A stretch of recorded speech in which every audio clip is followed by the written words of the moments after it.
Addressing common errors in permit applications, brought to you by the Safety Codes Council. Whether you're submitting a simple garage plan or a full new home application, accuracy matters.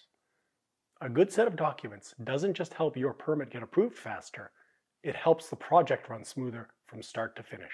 In this video, we'll look at common application errors, why they cause delays, and what you can do to avoid them, whether you're a homeowner, small renovator, or a large volume builder. Submitting a complete package and why it matters. Let's start with the basics. Why it's important to submit a complete application. Every permit application must include the right plans and supporting documents. If something is missing, or if you submit it in pieces over time, your application may get stuck in a queue or delayed until everything is complete.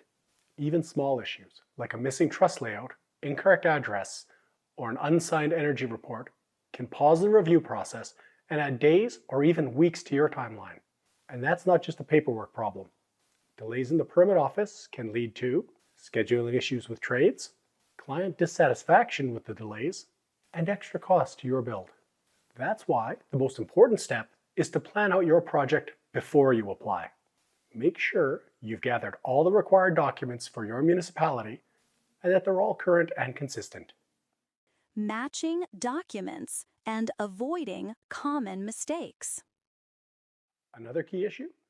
Inconsistent information. It's more common than you might think, especially on large volume builds or fast-paced renovations.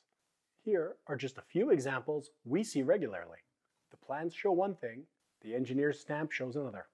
The energy modeling report indicates 24-inch stud spacing, and the construction drawings show 16-inch.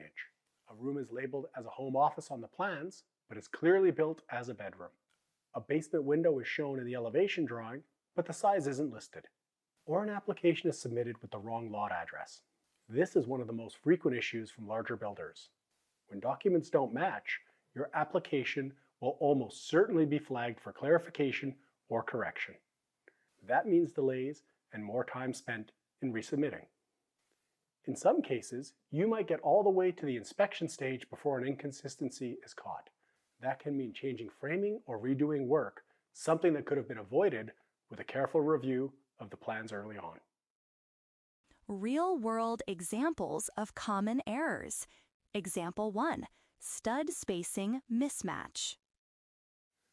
The architectural drawings show a 2x6 wall spaced at 24 inches on center, but the energy compliance model indicates 16 inches on center, and the engineered wall detail shows 12 inches on center for the tall wall. This kind of mismatch is a red flag. Inspectors and plan reviewers can't approve work when the key details don't line up. And if the builder follows the wrong standard, they may have to tear out and redo the framing. Example 2. Misunderstanding the energy code. We're seeing more issues from smaller builders and renovators around energy code compliance, especially section 9.36. This section deals with the energy efficiency of houses and small buildings, and it applies to any conditioned space, like basements, suites, additions, or new homes that are heated and insulated. Common errors include missing R values for insulation, incomplete or incorrect RSI calculations for assemblies, incorrect window performance ratings, or ventilation systems that don't line up with the rest of the plans. There are two main ways to comply with the energy code. First, the prescriptive path, where you follow a set list of minimum requirements for insulation, windows, heating equipment, and air sealing. The second is the performance path, which uses computer energy modeling to show that your design performs as well as, or better than, the prescriptive minimums. Many smaller projects use the prescriptive path because it's simpler. But as designs become more complex or the code becomes stricter, more projects may require energy modeling. Alberta has also adopted a tiered energy code system, where each tier represents a higher level of efficiency. Right now, the province is a Tier 1, but future steps may increase the requirements. That means builders and renovators need to start learning how to navigate 936 now, because energy standards aren't going away. They're only becoming more detailed, more technical, and more important to get right. Example 3. Missing window dimensions. In basement developments, it's common to see a window shown in the drawings, but no size listed. This is more than a missing detail. If it is a bedroom, that window will need to meet egress requirements for fire safety. Example 4. Incorrect room labeling.